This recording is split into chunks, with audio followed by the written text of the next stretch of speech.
And yes, today we are going to talk about change management. And as ma'am told you, I come from psychology.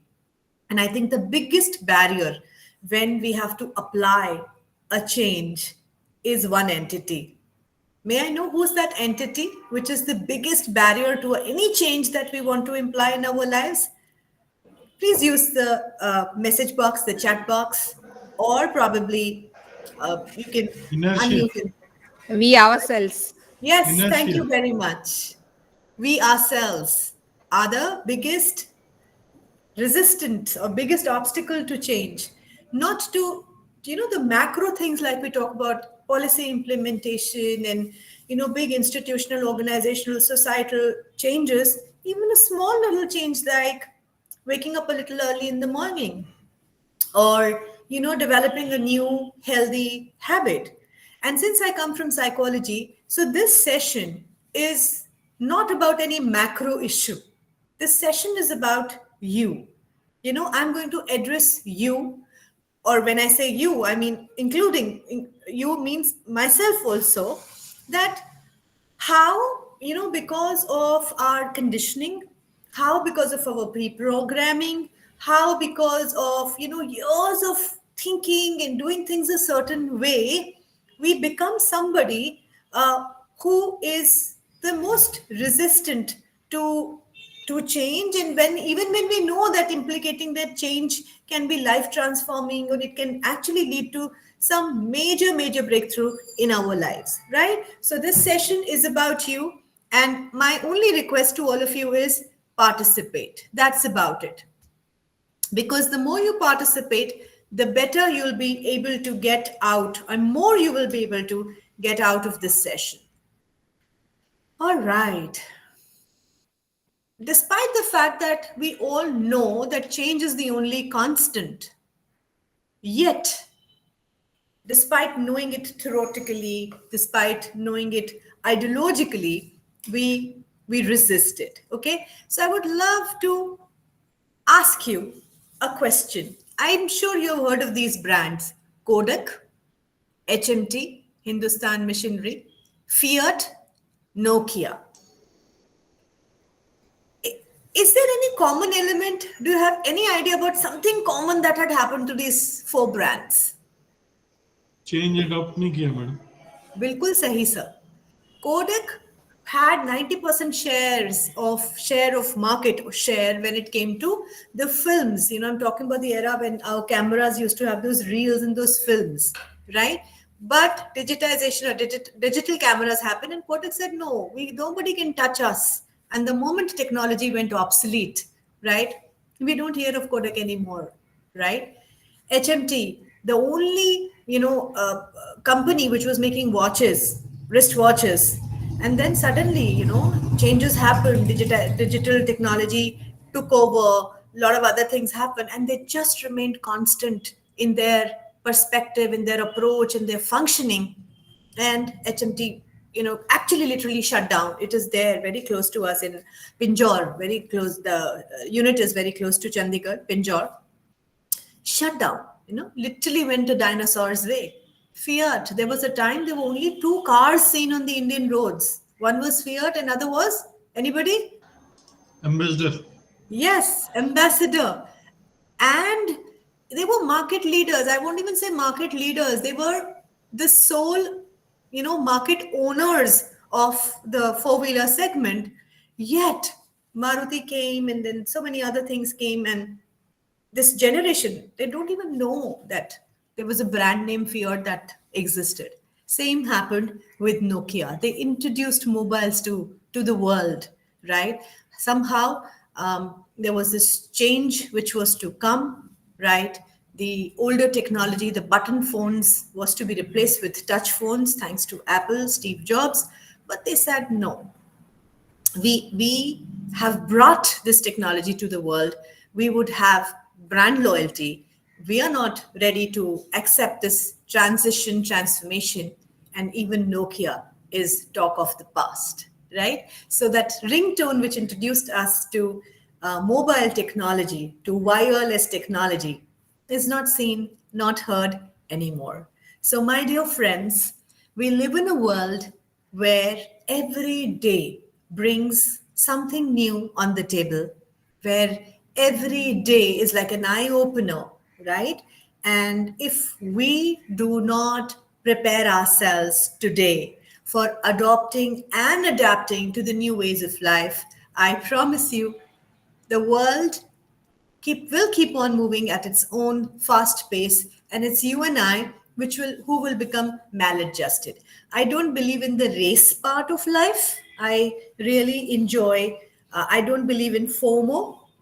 I really take life at a very easy pace. But yes, it's very, very important that each one of us is aware of the changes that are happening in different sphere of our life: relational, emotional, psychological, business, education, profession, community, finance, right? And we keep ourselves updated, upgraded. Otherwise, next name is going to be ours. And nobody wants to be in this list, right? Okay. Now, let me share something very interesting with all of you. Do you know in 1960s, when the entrepreneurs launched cars in the market, it took 62 years for the cars to reach first 50 million users. 62 years, one lifetime, it must have been. Telephones took 50 years. The wired telephones, if you know what I'm talking about, they had a dial and a receiver and all those things. Mobiles took about 12 years. Internet took 7 years to reach first 50 million users.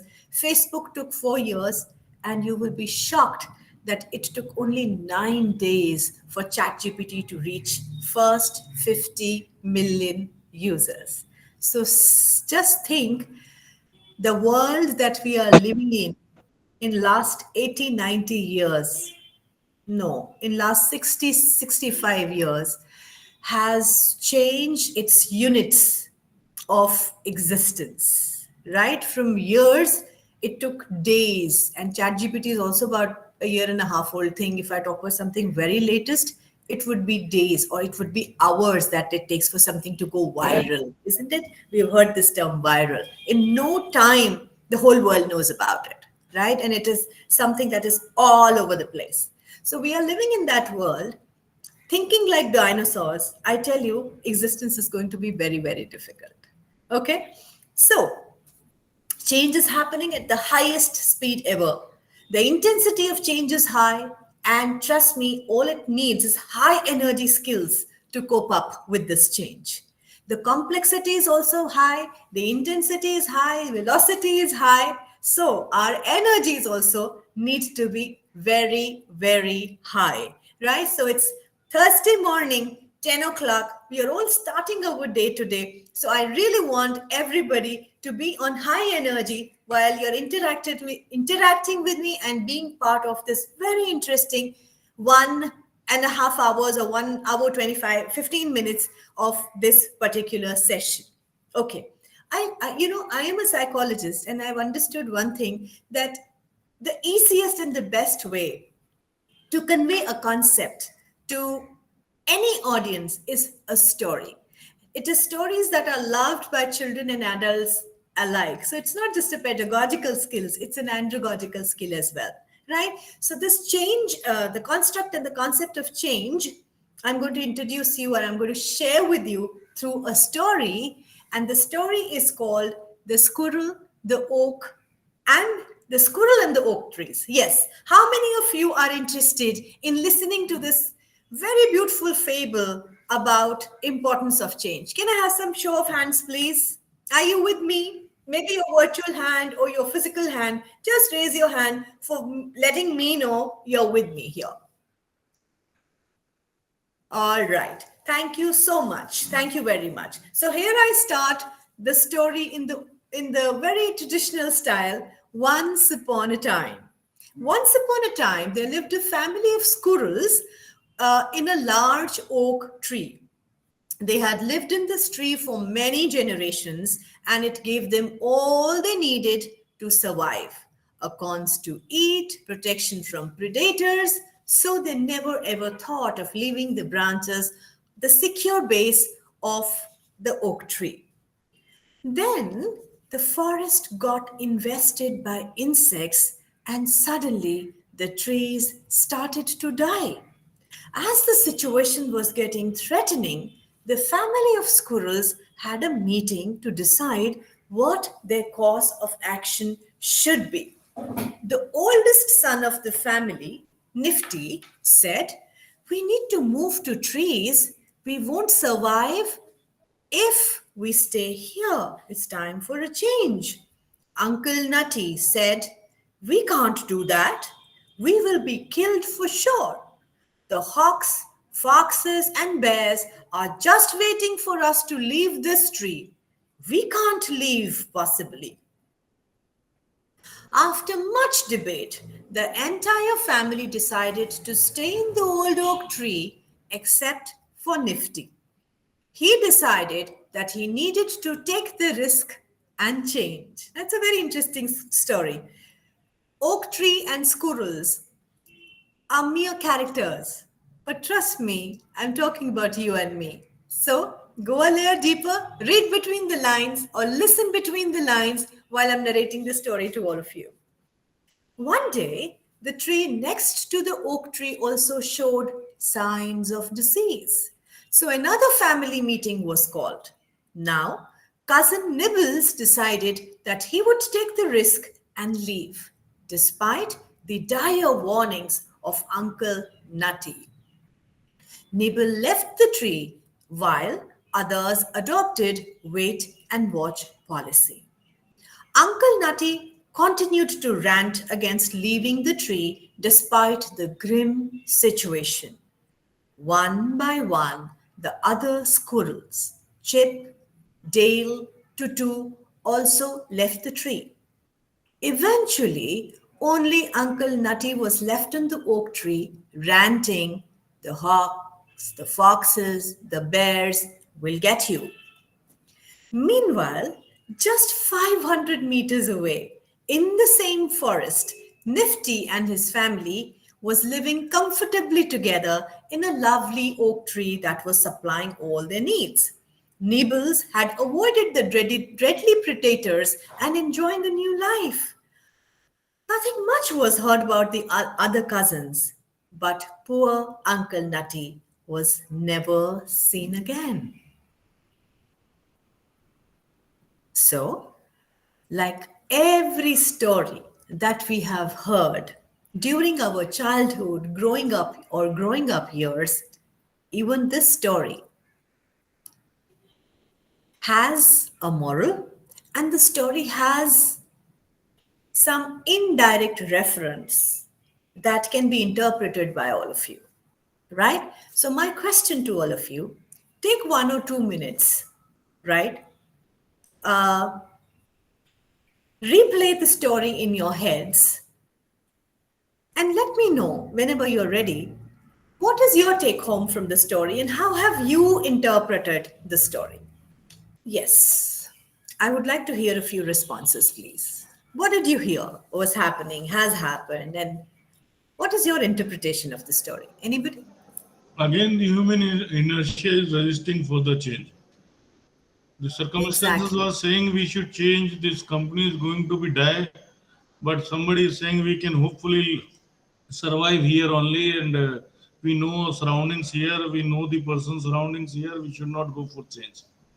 Absolutely. Although the symptoms was there that we may die in few days, but like that. Yes, there was so much inertia, there was so much resistance to change, Yes. despite very clear writing on the wall. Thank you, Subhanandan sir. Thank you very much.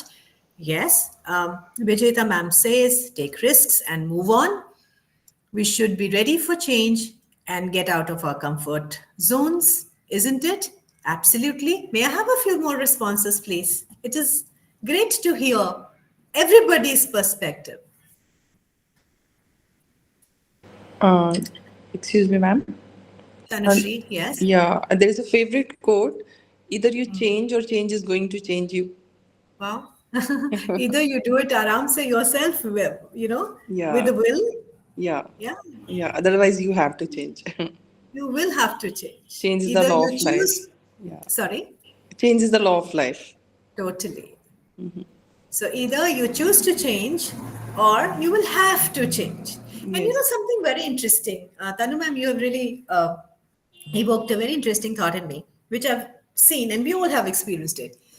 People would eat a lot. They may be into cigarettes and alcohol, and then one fine day a heart attack happens, right?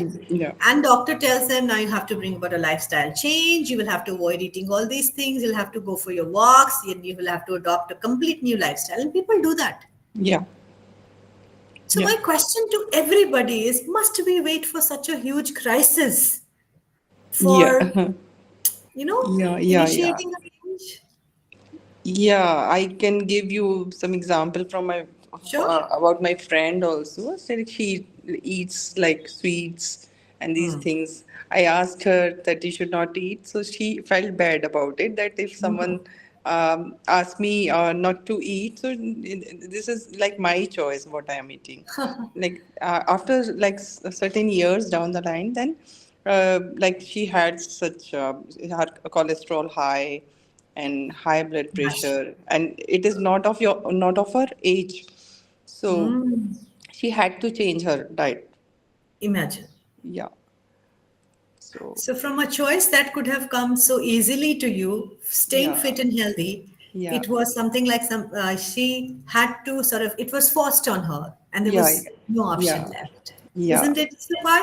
We see, we really call ourselves the most advanced, logical, rational beings, and look at the way we behave. Yeah, I think our upbringing and like what is our thought process and beliefs that plays a major role, You're like right. how I'm we going to take address decisions. all of them today. You're Yeah, absolutely right that yeah, the conditioning, the belief system, everything matters when it comes to resistance to change, yeah, isn't it?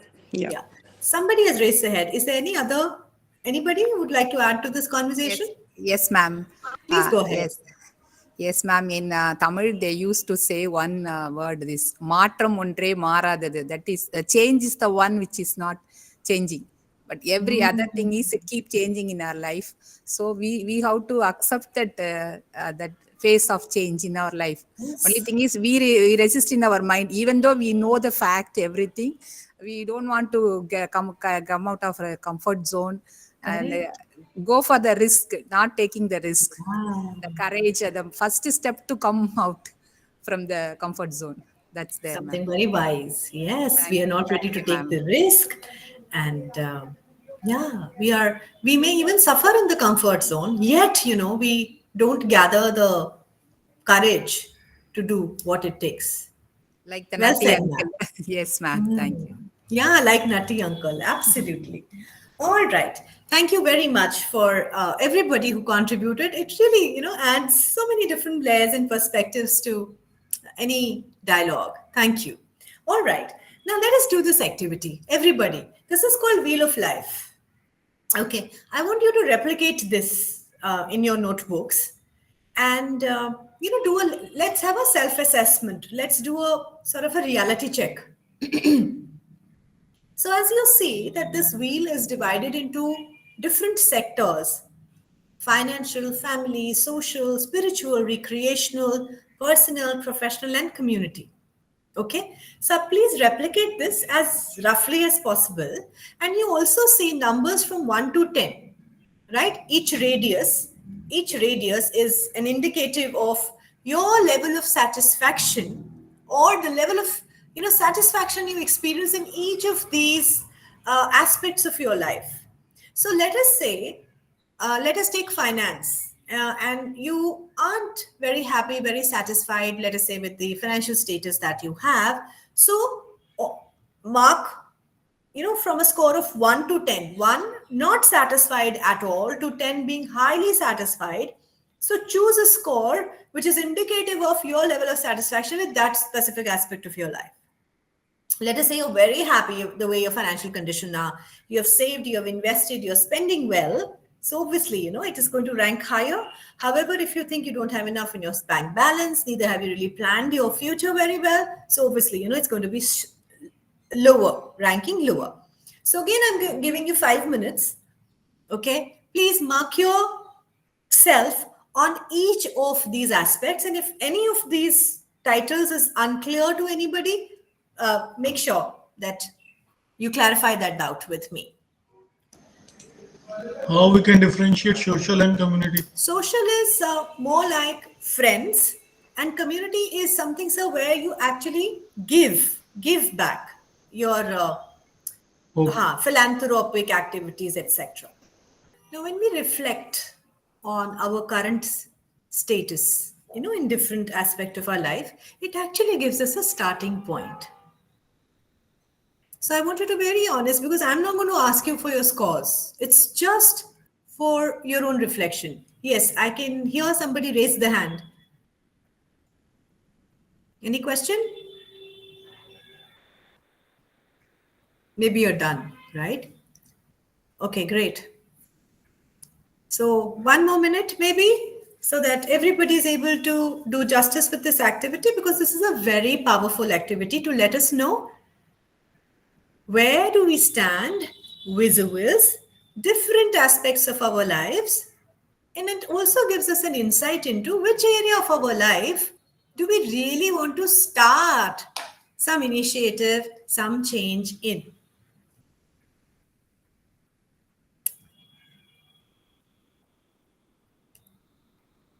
Right? And if somebody is high on most of these fares, congratulations, you have a very wholesome life.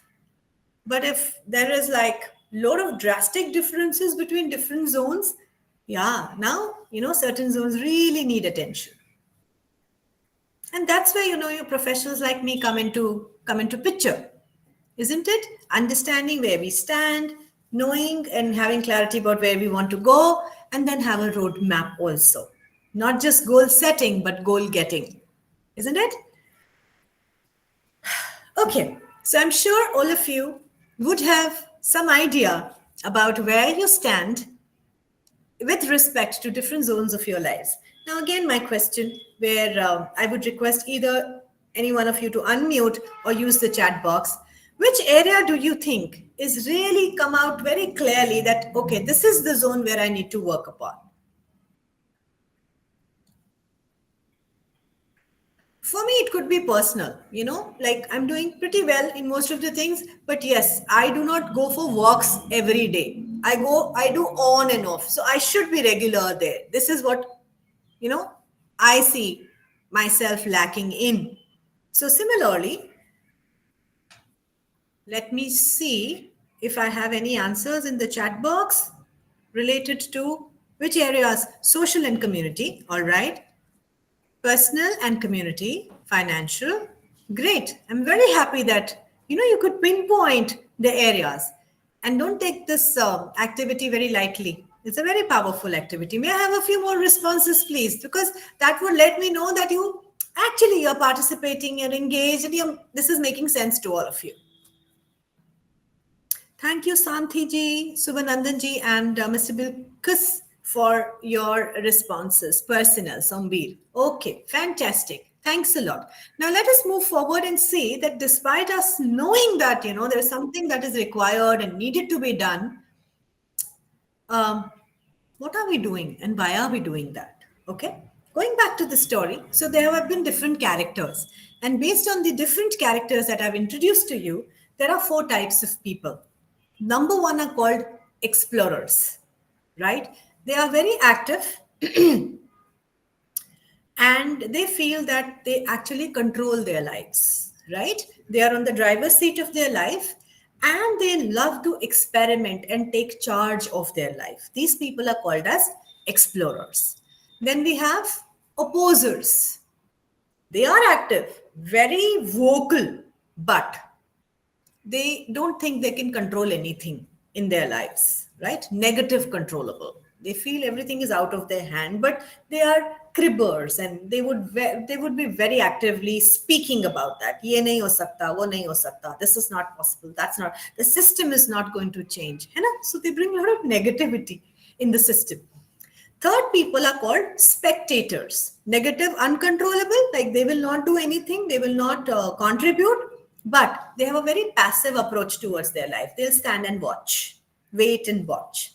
Okay. And the last ones are called survivors. Their approach is little passive, yet, they do something when uh, the the water has really crossed the danger mark. Okay. So this is called as the change style grid, and I really don't mind if you want to take a screenshot of this. This is very, very potent and a very insightful, again, piece of information. So before we move forward, may I know from the story characters who was the biggest opposer in the story? Nutty. Nutty. And who was the explorer? Do you remember the character? First one. First The one. first one. Yes. Even I don't remember the name. Let's check the name very quickly. Um, Nifty. Nifty. Thank you, sir. Thank you very much. Then we had spectators. Who were the spectators? So last one, the others who changed in the last. Absolutely. The Toot and Chip and Dale. And there was one Yeah. survivor also, Nibbles, right? He was the second mover in the whole thing. So explorers are first movers, survivors are second movers, spectators wait and watch and do it only when it is like the only way out, and opposers choose to extinct. Okay? So, opposers have a negative attitude towards every change and they actively resist it too. Right? So, when computers were introduced in banking, a lot of people took VRS. Humse to na ho paega. We are not able to do that. Okay? And they will keep voicing their opinions, and they fight change by clinging to status quo. Right? Actually, they want to defy change. They just want things to be the way it is. But then that's not how forward movement, advancement, progress happens. Right? Then we have spectators. They remain passive, do not make any effort. They keep on enduring the change by keeping a very low profile, right? And would just do the littlest thing possible, the very little thing possible, so that they can just, keep their head above the water. That's about it. So they keep on ignoring change, shutting their eyes to change, and just barely survive after the change. Sorry, spectators, yeah. So they sort of just barely do the littlest thing required. Then we have survivors. They get very overwhelmed with change, very uncomfortable with change. But once they understand that no, it is just inevitable and they have to accept it, right? So they would use the oldest possible methods, very reserved, very conservative methods to deal with that change, right? Now, a lot of people, Kiryana shops, are fading away gradually because of these big deep pocket people, Blinkit, Big Basket, and Swiggies and Zomatos and so many others who have come up. So unless they keep up, they're barely surviving. From having huge profit markets, their profits have become just wafer thin. So they are bare survivors. So they barely deal with that. So they don't shut down their shops, but they just deal with that. And the bastard of the lot are called as explorers. They considered change to be something very positive, look forward to it, engage with it, keep themselves upskilled, right? They are always a part of the ongoing process, quick to respond. They are very quick action forces, right? High energy people. Work hard to incorporate the change, face difficult situations, highly flexible, adaptable, right? Their motto is change is here, make the most out of it. So, you and I have faced a major, major change during COVID, right? I was like you or everybody else. We were all, those chalk and duster teachers, isn't it? And then overnight, everything shut down. Only those, like you have a permanent job, so you probably would have got little time for transition, right?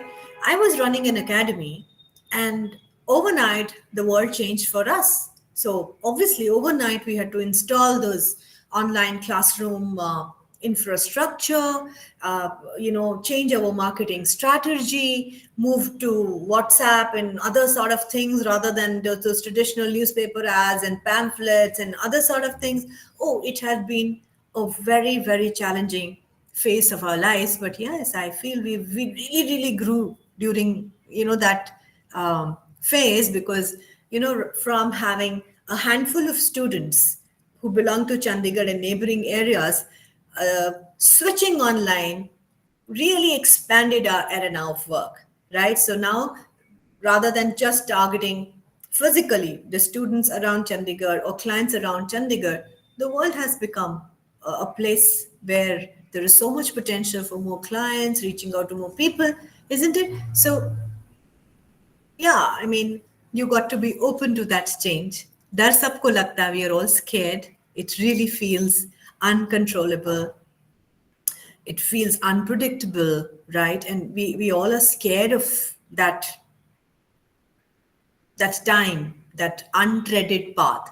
Yet the brave always get the best out of the situation. Okay. Now again, it's self-reflection time. And my question to all of you, which character of the story do you think you relate with the most? So I always was a survivor, but over the period of time, I've become an explorer. I was never a spectator, to be honest. I was always active. But over the period of time, I feel, okay, let's do it. Let's try it. Let's experiment with it. So, anybody? Any response? Which character? And what's your natural style of dealing with change? I make a very honest confession. I was always a survivor. अच्छा कर लेते हैं, अच्छा okay, अब तो रुक नहीं सकते types.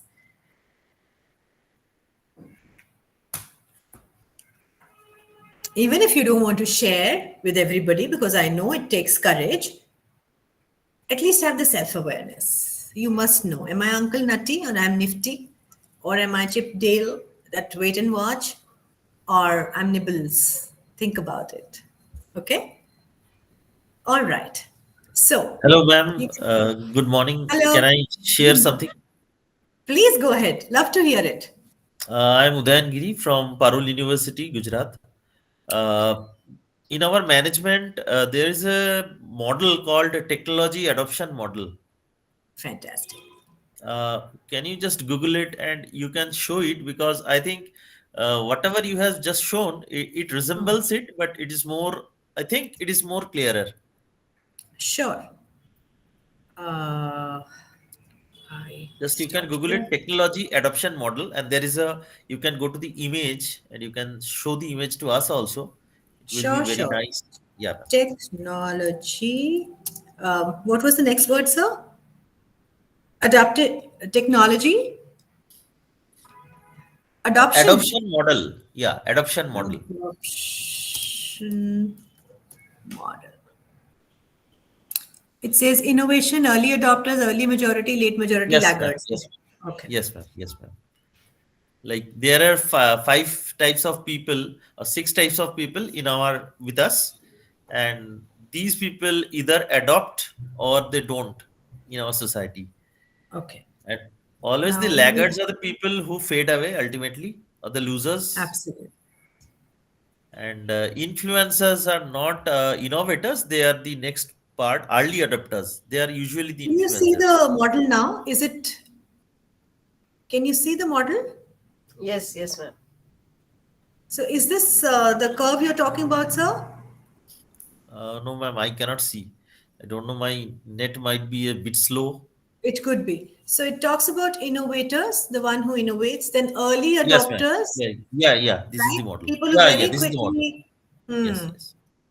I think they are the first movers, then early majority, second movers, and then third probably are the survivors, and then laggards, probably they are the most resistant people to the change. Great.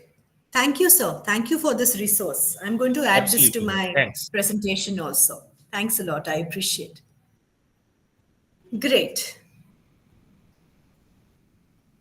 Okay. Now, let us look at it, from again, from a more micro perspective, from human perspective. Why is it that we resist change?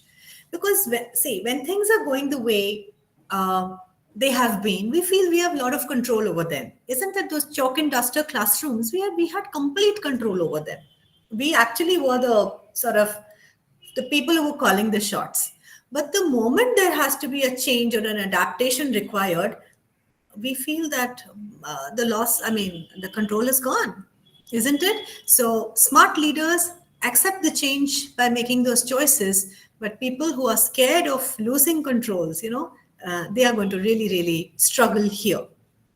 And second very important psychological reason is uncertainty. We human beings, we really want our frame of references to be very stable and certain, right? We want things to be organized, predictable. The moment a situation happens when we do not know what is going to be the next move or the next thing, it causes a lot of overwhelm. It causes anxiety, nervousness. Interestingly, because future is always uncertain, isn't it? That is how most of us, we feel anxious about what would happen next. And we have all sort of negative thoughts around what would happen to us, to our careers, to our children, right? What future holds for us, isn't it? So wherever there would be uncertainty, we would have a feeling of uncontrollability, and that uncontrollability will somewhere trigger a sort of fear about what may happen, or what if something happens that I am not able to manage with my current skill set, right? The third important thing is the surprise element that is so much inherent in a change. Because now you remember it was November 2017 that at one night 8 p.m. our honorable prime minister said that this currency is not going to be valid from the coming, the following day, and the whole chaos that it led to, isn't it? Why? Because when we are not prepared for something and when we do not know what future holds for us, we don't have a game plan. We do not have an action sequence to follow, isn't it? So whenever we have a choice, right, we always cling to the old way of doing things rather than mustering the courage to get out of the so-called comfort zone, which most of you have talked about, and be open to the idea of experimenting with something new. It is so funny that most of us, when we go out for a lunch or a dinner, trust me, we end up going to the same restaurants and end up ordering almost the same food that we eat every time. Like when we go out, and if let us suppose we have that normal Indian food, my son would always ask me, why have you come out for lunch or dinner? This was available at home also. Na? We got to actually pick up something which sounds wacky or seems like most novel in the list, so that we are trying something new. I said, yes, you have a point. Dal roti to we eat at home also. Why not to experiment and try something new? But there is something that pulls you back. And what is that something? It's on your screens. Further, why is it that we resist change? Because everything seems so different. Nothing is familiar. And it's like a jolt to our consciousness. It makes us so uncomfortable. It leads to confusion, isn't it? So we avoid change so that we don't have to go through any sort of confusion or chaos, or we don't have to reorganize anything, because chal to raha hai. Things are just moving very the way they are going, isn't it? So to jack up something or to reach out or to reach the next level, that inertia has to be broken, but we are very, very scared of that. And then, very important, what if we fail? So I know I'm addressing teachers. Many of you would be parents also, right? Now, I want to share something extremely important to all of you, and I really want everybody to pay attention to what I'm going to say now, which is, let us segregate, let us create a distinction between failure and shame. It's not the problem that we fail, our children fail, or people around us fail. There is not even a single person in this whole world who has done something worthy and hasn't failed. Problem isn't failure, my dear friends. Problem is this sense of shame that we have attached to failure. Yeah? What will people think? That fear of judgment that is associated with failure. Failure is not a stigma. Anybody who would try something new will not be able to attain it in the first go, because this is something new. Nobody has tried doing it before. So obviously there would be 100 ways of not doing it. And when you're attempting, and being an innovator, you're being a pioneer, you are going to, apply different approaches. And I do not know, maybe the nth approach worked for you. So instead of celebrating people who are attempting, putting in the effort, right, and have not reached, that's okay. They at least worked. I would not say they tried. I would say they actually had put in the effort, but unfortunately haven't really arrived. Instead of celebrating those people, we attach sense of shame to failure. And that kills innovation, that kills creativity, that kills the courage of a person who actually has the stamina to sort of, who can think differently. So let me tell you, we adults are responsible for squelching creativity and courage in our children. They love to experiment. They love to try new things. But we want to, for fear of them getting dirty, for fear of so-called failure, we warn them. We scare them. We actually raise an alarm. Let's stop doing that. Remember, trust me, forget everything that I have talked about today. Just remember one slogan: failure is not equal to shame. Failure is just equal to an attempt which has not been, which has not led to the desired solution. That's about it. Okay? And last thing, concern about competence. Now, this is also very, very important to open your minds at educators and parents. When somebody has not been able to reach a desired outcome, now please, I really want everybody to pay attention. This is very, very crucial for us adults to understand. When somebody hasn't reached the desired outcome, we start questioning the person, their competence, their capacity, their ability. Oh, he's useless. Oh, he's just wasting time. Oh, I told him beforehand only, he's not able to do that. He's incapable. Hold your horses. Don't make it about the person. It's not the person who failed, my dear friends. So stop, judging, questioning the competency of an individual who somehow had not been able to reach a conclusion or a point which is the desired outcome. Always remember, it's the processes that fail, not the people. I want everybody to go to the chat box and write this so that you remember it. It's the processes that fail and not people. Please go to the chat box. And I really want to see the chat box running and ticking with this one slogan and that's this one statement. Because processes can be changed. Who is stopping us from doing it or trying it or attempting it from another perspective, another way, rather than, making fun of somebody, bullying somebody, attaching a stigma and judging somebody. Learn to be kind to yourself and to other people. Failure is not equal to shame, and it's the processes that fail and not people.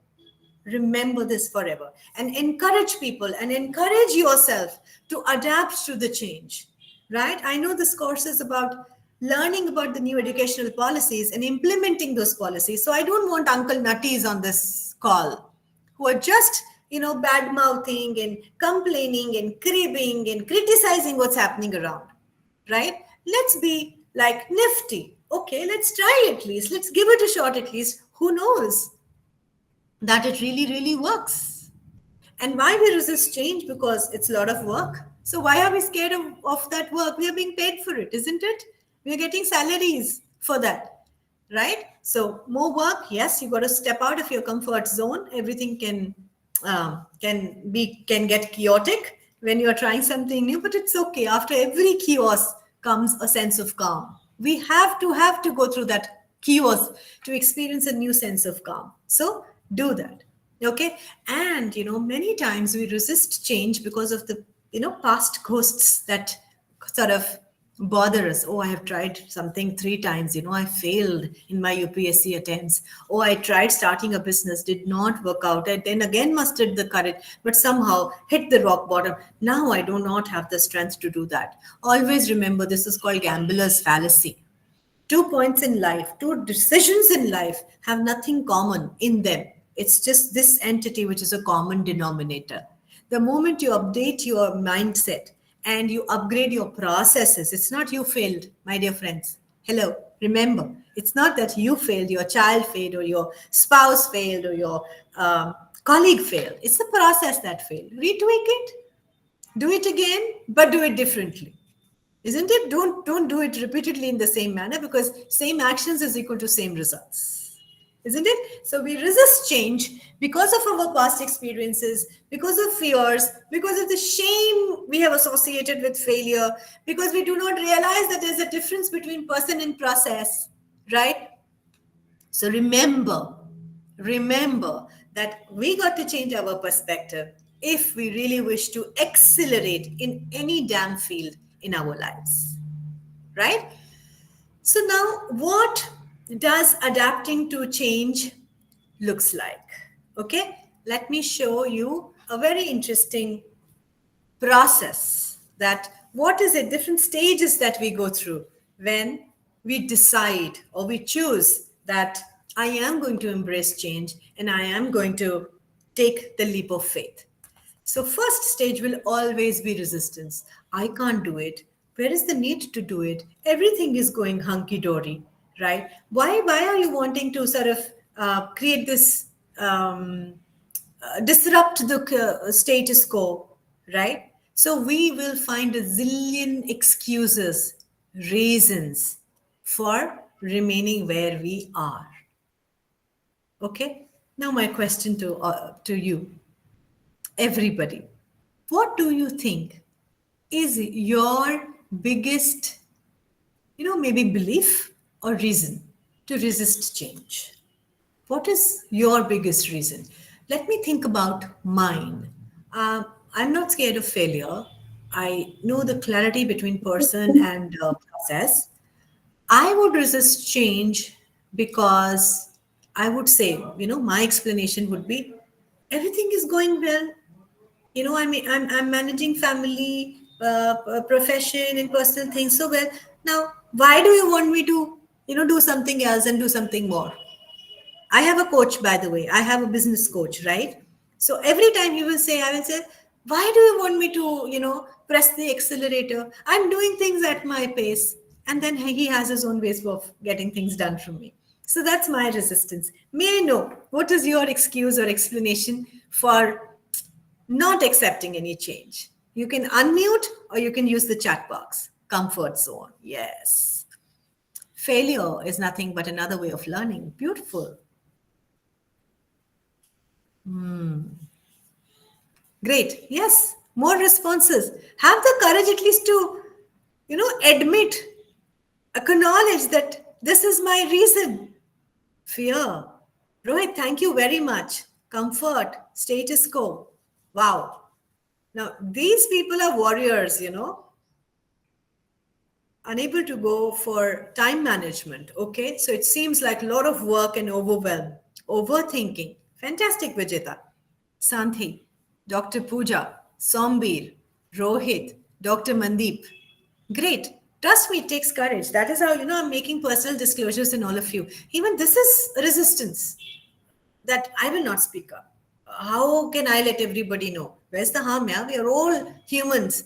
And this is something that sort of makes us human. Comfort zone, Shamala ma'am. Thank you very much, and let me congratulate all of you who have the courage to tell it to everybody and, admit it in this forum. Overthinking, fear of losing. Yes, we are so cautious about the outcome. What if? So that's fear of failure, isn't it, Dr. Mandeep? What other people will, precisely. What will they think? As if we are here to impress others and, seeking validation from others, isn't it? Thank you very, very much, because you thought, and then you shared your biggest fears here. That's this first step. Acknowledgement is the first step. Lovely. All right, let us move on. So from resistance, now you've stepped into the unknown. There will be chaos, not knowing what to do, running here and there like headless chickens, right? Disrupting the whole of the way things were, all the management, all the structure. So there is going to be chaos in the beginning. Don't be scared from every chaos. Our universe was also created out of Big Bang. Can there be a bigger chaos than Big Bang? But what a beautiful life emerged after that, isn't it? All the planets, the stars, the heavenly bodies, and everything happened. And then we all know that even when this whole Srishti came into existence, maybe Earth came into existence, there was a pralay that happened. What is pralay? Complete vidvans, chaos, right? Let us have the courage to go through this chaos, keeping our heads high, right? Maintaining some sanity and maintaining this head on an even keel on the two shoulders. Okay? Because when we go graciously through the chaos, solving one problem at a time, handling one challenge at a time, taking one step at a time, there comes an aha moment. Voila! Yeah, the transformational idea, which gives us a whole new perspective about managing, going ahead in that specific thing. And see, can you see this whole thing? You have to hit the rock bottom before you start actually going up, because it's great to hit the rock bottom. Why? Because after that is only one way, and that's up, going up. So don't be scared of hitting the rock bottom. No crisis should go waste. We must know how to utilize the crisis and yield maximum benefit out of that crisis. Now comes the transformational idea, and then it's time to execute the idea into an actionable plan. Okay? And again, my earnest suggestion to all of you is, don't try to implement everything in one go. Oh, that causes a lot of overwhelm, that really exaggerate this feeling of uncontrollability, unpredictability, and hence we give up. If you really want to bring some change, implement some change, start through making us the smallest possible action, right? I mean, trick your brain into something new by not even letting it know that something new has begun and something new has been initiated. To give you the simplest example, let us suppose you wake up at 7 o'clock and you want to start waking at 5. Now, if you do that, put an alarm for 5 o'clock, I promise you, you will never be able to get up at 5, or even if you do after 3 or 4 days, you will come back to your original routine. So to tackle any big problem, right, you have to break it down into small, bite-sized, actionable steps. From 7 o'clock, make it 6:45. Wake up on 6:45 for a few days, then at 6:30, then at 6:15 and 6 o'clock. Make it so gradual that your system does not realize that you're putting it through a change. This is called as integration, right? This is called as application, execution, one step at a time, one breath at a time. It's exactly like how we eat a chapati or pizza, isn't it? We don't gobble the whole thing in one go, like we eat a burger. So when you dig into a burger, oh, it is all over the place. Why? Because you have stacked one thing over the other. On the other hand, when we are eating pizza slice by slice, we are eating chapati morsel by morsel,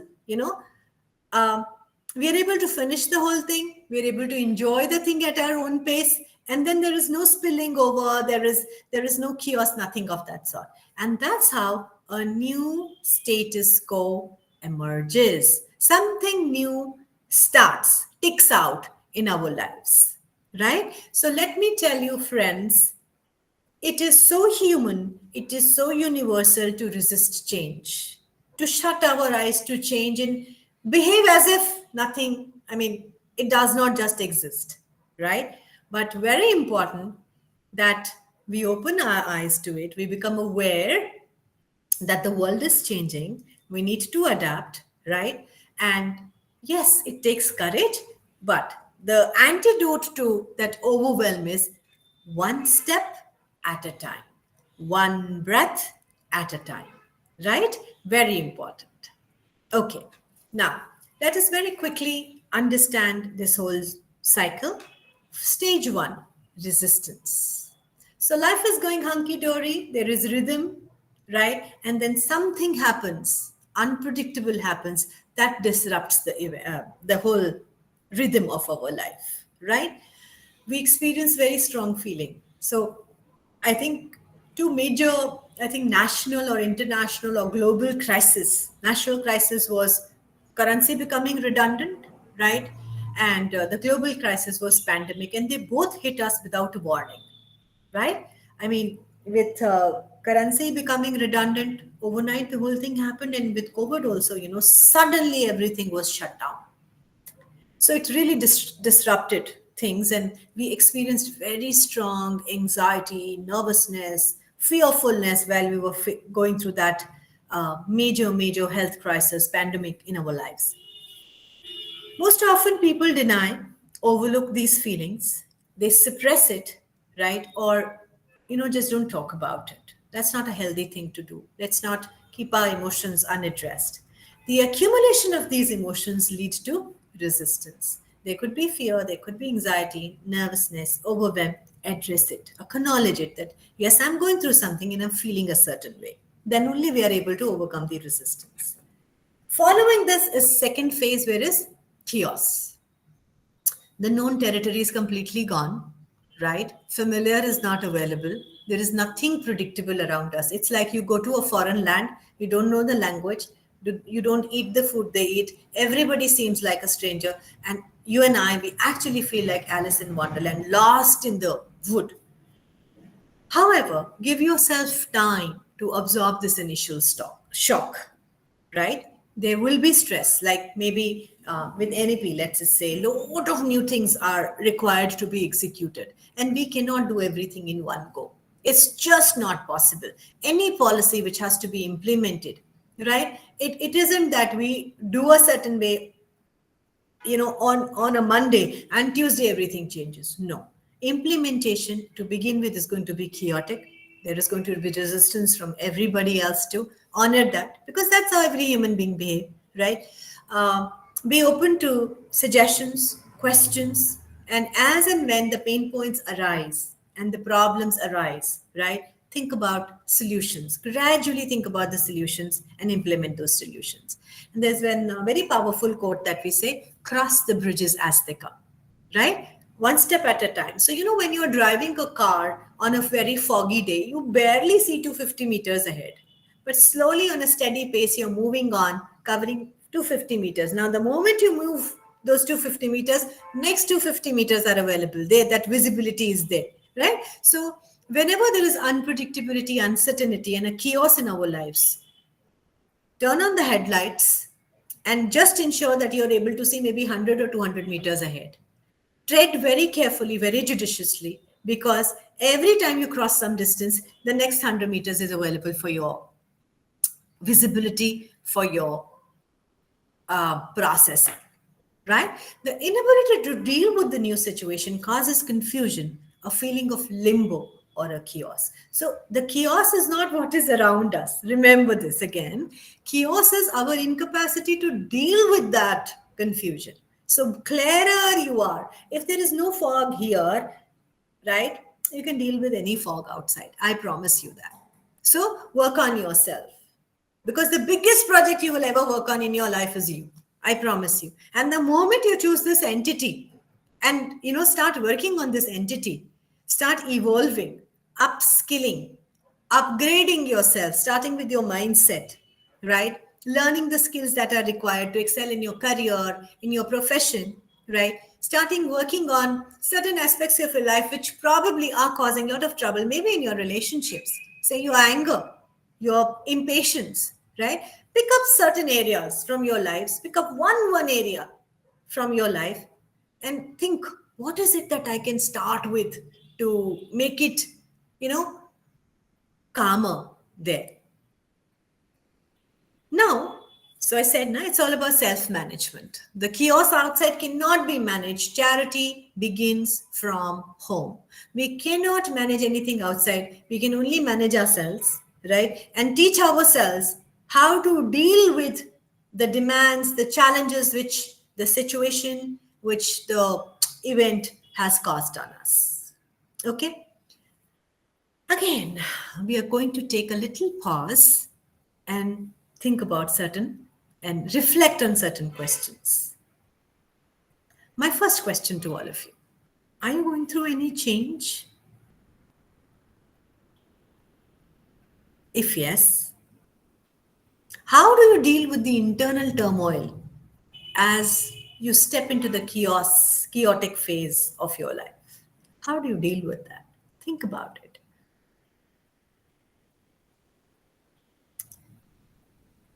So, the change could be your child becoming a teenager from a preteen, or your child starting the school, or the change could be implementation of a policy that you have learned here in these sessions, right? So think about that change which either you are implementing, or you have to implement, or you want to implement. How are you going to deal with your internal turmoil? How do you cope with the change? What do you do?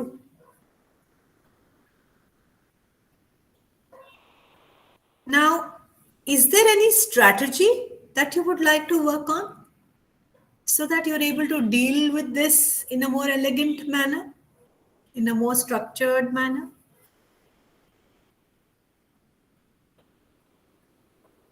Again, take 2-3 minutes, reflect on these questions, and write down your answers. Let this session not be any casual training session that you attend. Let it actually be something that at least put you in the thinking mode, ignite something within you to take charge of your life and reflect on the years gone by, and how do you want the coming years to be different from the previous ones. I think that then this 1.5 hours of yours and mine are going to be justified if it actually sparks something significant in most of you, if not all of you.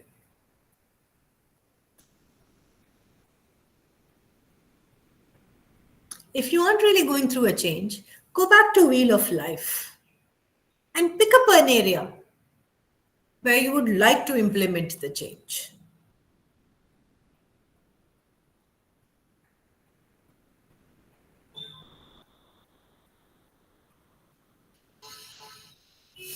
And what is that one smallest step that you will take? Very specific, clear step that you will take to actually implement that change.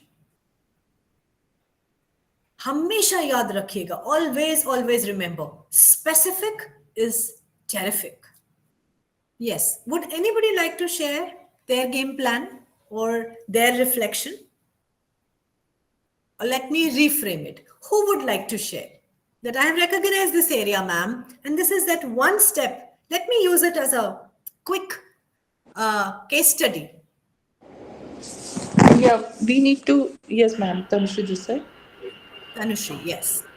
I think in any situation, we need to see the positive aspect of that thing, and we need to stay I agree. positive. Then only we can grow in life. Correct, Tanushri. This is something that you probably knew before we started this session. I am saying my question, two questions. One, which area do you recognize that you're going to start considering a change in? Have you recognized that area? Yeah, like NEP policy is there, which need to be implemented, and there are Right. certain changes which we are going to do there in our programs, our teaching methods, pedagogy. So, Great. like I was earlier also thinking about it, that how to we our education system need to change. Okay, and it is like NEP policy is just one step towards Correct. Now, my that. next question, Tanushree, is from the larger education policy, you have come down to NEP. Now, my Yeah. next question is, which is that one thing you're going to implement, maybe from the coming week? One smallest thing that would be like your first step in implementation of that change. Yeah, my first step is that whatever I'm teaching, I need to be skill based. Means I need to know how to implement it in a practical life. So this one Fantastic. step. So whatever I am teaching, so that it need to be linked, like practically, I need to tell it why I am teaching it, and how can Precisely. you implement it in your professional life. Fantastic. So that's your one immediate action, right? That you're going to take. Yeah. Fantastic. Thank you. Pooja ma'am, would you like to add something to this? Your Yeah, sure, area? ma'am. Go Ma'am, ahead, please. is it about the teaching learning or all learning for ourselves only? I would Anything. like to be disciplined. I would Okay. add like to add more discipline Where? Which area of your life? in every area of my life. Every area. Can you be specific? Can you tell me one area that you will start implementing discipline in? Yeah, after few years, if I want to achieve something, I have some goals. I want to be more disciplined for myself also. First of all, for myself, then for the other people. Precisely, ma'am. Again, my question remains unanswered. We looked at scale, wheel of life. There were 7, 8 areas. Can you pick up one area, ma'am, where you will actually implement disciplining yourself? Oh,